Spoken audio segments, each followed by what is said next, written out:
go gold panning, but we're here. If we do, we can. We'll go talk to the people at the fossicking shop. But basically, we're here in Gympie. Originally called Nashville, is what I was just telling somebody before, after James Nash, who was the first person to strike gold just off the banks of the Mary River. Right now we're standing in Memorial Park. So Memorial Park, just a tribute to the Anzacs. Basically, the town got renamed to Gympie after a plant which stings you. It's almost like poison ivy. You know, it's called the Gympie plant. And that's like all around here apparently. And it's, do you touch all the plants? Well, I'm not touching any plants. Because apparently, it not only stings you once, but the needles on the plant are so fine that the skin grows over them. And it feels like it's burning your skin for years. Apparently, I think I've heard of this. I think it's like the needles are like little bits of like glass. Yeah, it's like little shards of glass, and they get embedded in your skin for years. So we're not touching any plants. But the actual important thing about the gold rush is it actually saved the entirety of Queensland from the recession. So this town started the Queensland gold rush. What is this? It's an interesting Jeep. But yeah, this town started the Queensland gold rush and basically saved it from the recession. This is the memorial lane here.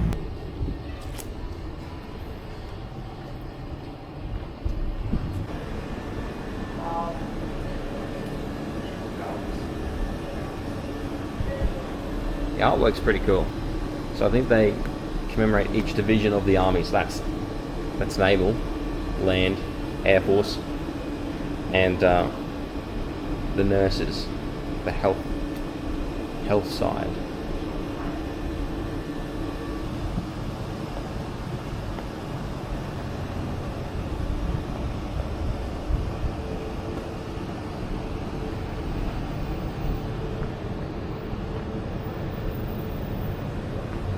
It says the costs of war. So this must be the amount of Australians who died. So the Great War, so World War I, 61,500 died. And in World War II, 39,700. So I guess the major ones: Great War, Second War, Korea, and Vietnam. South Africa, I didn't realise we were involved in South Africa. 600 people. Yeah. So it looks like we're in the main strip of Gympie at the moment. Got some Gympie Toy World. I was going to get Stumati a toy, but we're not doing that. I was actually just telling Stumati before, but I wasn't recording, about the largest nugget here that was found in Gympie. It was 975 ounces. It's called the Curtis Nugget. And the funny story behind the Curtis Nugget was it was discovered by, I think, the Curtis family, the Curtis boys. And where they found the nugget was on the borderline of their property and James Nash's property. So they got all the credit for the nugget and all the money. Oh, I'm not sure they got any money for it because it's sitting in a museum at the moment or something, or maybe a copy of it sitting in the museum. But basically, James Nash ended up suing them because he was a bit salty, and I think he did get some money from it. I'll have to confirm it. But we're going to head off to the town hall because I believe the town hall is where either they first struck gold or whether that's where that nugget was found. I think it's where they first struck gold, but it's up this way. Let's go take a look. Jeez.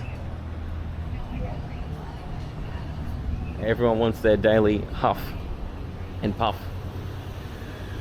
Must get rated, you know. Well, they're all getting rated. The time of recording this at this point, all these vape and tobacconists are getting raided and shut down for 90 days because they're violating Australia's tobacco laws. So it looks like these guys don't want to go off to the next town, and they're getting their yearly supply of tobacco before they have to drive all the way to Maryborough to get their fix. This one's gone. There we go, shut down. Another tobacconist shut across the road. So it must be the last one remaining. And that's there, Town Hall. There's a plaque over there. So, it's erected to the memory of James Nash, who discovered the Gympie goldfield, 16th of October, 1867. This is the memorial. It says the same thing on this side as well. It's the Town Hall, and there's a plaque here. So Town Hall was opened in 1890. Land was for that purpose in 1883. Not really Clark Brothers. Okay, so it doesn't say that gold was first struck here. Maybe it was struck around this area, but I read somewhere online that it was struck here first. But either way, that's the James Nash Memorial, that's the Town Hall, and that's the main strip there. Alright, let's go see if we can head to the goldfield. If we can't purchase the permit there, then let's try online, and we'll go play around in the mud. See if it's, We'll play around in the mud, alright? We love the mud. I'm not going to play around the mud, I'll film you playing in the mud. Alright, let's go. Got our gold pan, 15 bucks. So if we find more than 15 bucks worth of gold, it's been a success. He reckons you can apply for a prospecting permit online. Just get the one for a month. I think that's the lowest one. It's like $9. So if we make $30 worth of gold, it's worth it. Very excited. Let's go. So we're here in the Deep Creek fossicking area. We have our pan from the mining shop. We have our advice from the lady I met in the reject shop. She said since we've had a lot of rain recently, we may be actually quite lucky and we might actually find something. So these are the rules for the fossicking area. We ran into some other lads from Brisbane. They were just showing us the gold map. Apparently this whole bank up here was all full of gold mines back in the day. They also mentioned that you need to look for where the quartz is. So if you can find a vein of quartz, or you get a big rock of quartz, make sure to look at it just to see if it's got any gold in it. I might try there, that might be alright. Looks like someone's dug this place out. Looks like someone's dug it out. We'll walk up, see if there's anything better further up, and if not, we'll do this on the way back. But look, I don't think we're gonna find anything. Just thought, you know, we're coming to Gympie. You can't not try your luck with gold. As I was saying, it's like going to your local pub and throwing a 50 in the pokies. You just have to. You just have to? You just have to. These metal bits, so those are actually vents for mine shafts below. So that brings air to the mine shafts. So obviously it's not just the fossicking with the pan like us rookies, but you had them digging in the mines for this stuff. This is what I was hoping for. A bit of flowing water. This is probably our best chance. If we're gonna find anything, it's gonna be here.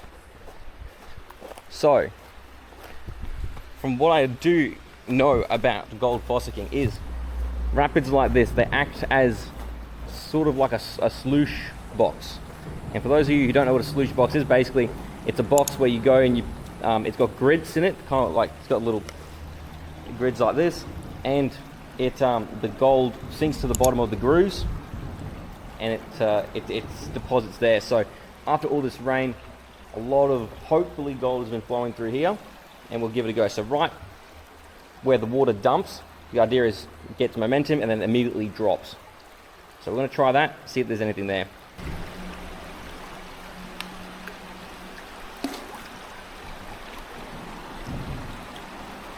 Alright, so we were unsuccessful with our gold panning. I mean, I didn't expect to find anything anyway. I thought maybe I had a bit of a flake, but I don't think it was. Might have been fool's gold. That's what Stamati thinks. But look, give it a go, give it a crack. I generally don't know what I'm doing. I was digging up the dirt with the pan itself. The guys at the shop said you probably need to shovel. I wasn't really going to stick around for that long to be shoveling all day. We got Noosa to get to. Just thought we'll try our luck, see what it's like. At least I've got a pan now for next time. So, other than that, we'll see you at Noosa.